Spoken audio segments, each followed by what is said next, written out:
Nshuti muvandimwe dukomeje kwigana ibyigisho biro bakoze kwiga Bibiliya, ndagushimira ko ukomeje gufata umwanya wo kubana natwe muri ibi byigisho. Imana iguha umugisha. Dukomereje ku ngingo yo kuwa kabiri itubwira ngo Imana ishaka ko tuyisobanukirwa. Imana ishaka ko tuyisobanukirwa. Ingingo ya mbere yatweretse uburyo Imana yifuza ko twiga ijambo ry'Imana kandi dusenga kandi tukitondera ibyanditswe muri ryo. Uyu munsi rero Imana irashaka ko tuyisobanukirwa. Niyo mpamvu nta kintu kibabaza nk'igihe ukeneye kuvugana n'abantu byihutirwa, wenda uri nko kwivuriro cyangwa aho bagurira imiti, ukaba uri mu mahanga aho utamenyereye gukoresha ururimi rwaho, ukaba uzi icyo ukeneye kuvuga ariko ntubashe kubona amagambo ukoresha ngo kivuge. Nshuti, birababaza kumva wavuga icyongereza kandi uzi neza kutize, ariko ibaze ugeze aho mu ivuriro ukeneyemo imiti ngo uvuge, abari gucuruza baravuga ururimi utumva, nawe ugashaka kugurira muri iryo duka, biragoye. Hamwe n'Imana rero hari ikibazo gitandukanye n'icyo. Imana iragira iti, nk'uko ijuru risumba isi niko inzira zanjye zisumba izanyu, n'ibyo nibwira bisumba ibyo mwibwira. Izina ry'Imana rishimwe. Nta bwenge bwangana n'ubw'umuntu, nshuti yanjye. Imana irifuza ko tumenya ko inzira zayo zisumba izacu kure, ndetse n'ibyo twibwira bisumbwa n'iby'Imana. Iby'Imana yibwira bisumba ibyacu kure. Aya ni amagambo ari muri Yesaya igice cya 55 umurongo wa 9. Ikibazo rero si uko Imana idafite amagambo yo kuvugana natwe, ahubwo ikibazo ni uko tudafite amagambo cyangwa ubwenge bwo kuyisobanukirwa bihagije. Abantu benshi b'abanyabwenge b'abahanga tugera kuri iyi ngingo tukumva ko Imana ndetse itanabaho, ariko Imana ifite ubwenge buhambaye burenze ubwo wowe wize. Nshuti muvandimwe, Imana hari icyo iba ishaka kutumenyesha.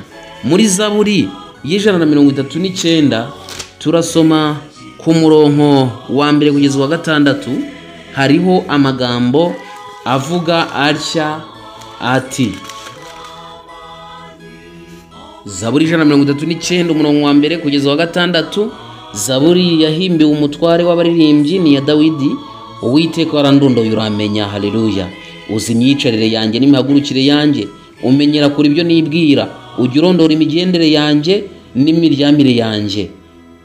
Uzi inzira zanjye zose, kuko ijambo ryawe ritaraba ubu maze kurimenya.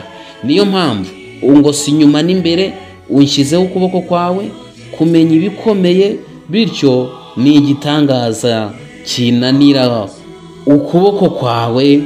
Ijambo ryawe riransumba, iyo ntaramenya uba wamaze kumenya ibyo nibwira n'ibyo ntekereza.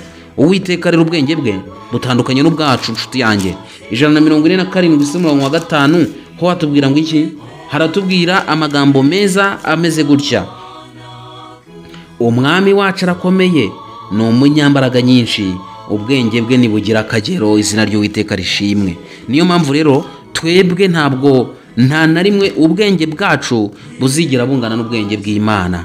Mu Baroma igice cya 11 turasoma ku murongo wa 33, hari amagambo avuga ngo, mbega uburyo ubutunzi n'ubwenge n'ubumenyi by'Imana bitagira akagero, imigambi yayo ntiyishurika, n'inzira zayo ntizirondoreka. Nshuti muvandimwe, urumva ko ubwenge bw'Imana buhabanye cyane kure nubwo twebwe dutekereza. Niyo mpamvu mu rwambere rwa Yohana nawe yagize icyo abivugaho. Yohana aravuga ati, Yohana igice cya 3, rwambere rwa Yohana igice cya 3 ku murongo wa 20, nawe hari amagambo meza atubwira ngo, nubwo imitima yanyu ducira urubanza, kuko Imana iruta imitima yacu kandi izi byose. Imitima y'abantu icira abandi urubanza, ariko umutima w'Imana urusha ubwenge bwose abandi bantu bose.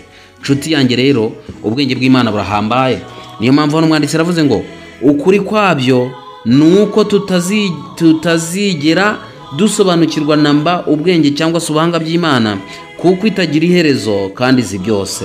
N'ubundi se niba tumenyaho bike ku kindi cyose cyerekeranye n'irema, ni buryo ki twasobanukirwa rwose n'ubumenyi n'umuremyi wabyo? ntitwabibasha rwose. Nubwo tutazigera kandi dusobanukirwa n'ikintu cyose, dushobora gusobanukirwa n'iby'ingenzi by'agakiza kacu.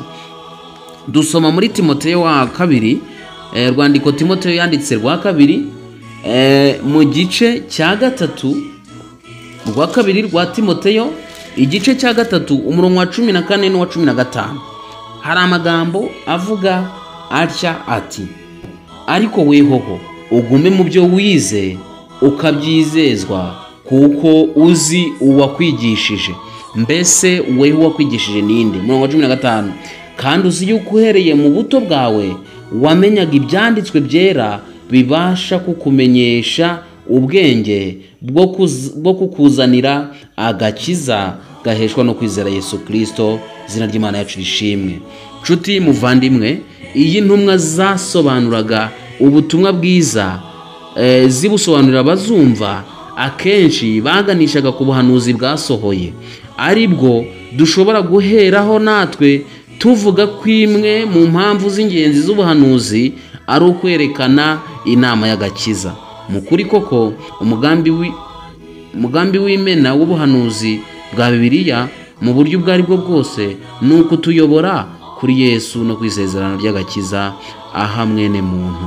N'ubundi kandi Umwami Imana ari we ibyaremwe byose byaremewe muri we, yaramanutse aza mu isi maze aritanga ubwe nk'igitambo ku musaraba kubw'ibyaha bya buri muntu wese, ndetse n'umunyabyaha ruharwa. Uko Imana rero yahaye, uko Imana idukunda cyane twese uko turi, amaze kudukorera ibyo byose, nta gushidikanya Umwami ashaka ko buri wese hamwe n'abanyabyaha ruharwa tumenye igitambo aduhera muri Yesu Kristo.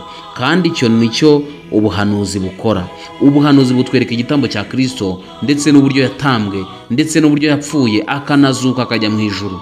Imana irifuza ko tuyisobanukirwa binyuze mu gitambo cy'i Karuvari. Imana irifuza ko tuyisobanukirwa binyuze mu musaraba w'i Karuvari. Nshuti yanjye, reka dusobanukirwe icyo Imana idushakaho, kandi tumenye ko Imana ishoboye byose, ko n'ubwenge dufite ari yo buduhaye, kandi ko ubwenge bwayo busumba ubwacu. Nibyo nkwifuriza mu izina rya Yesu. Amen.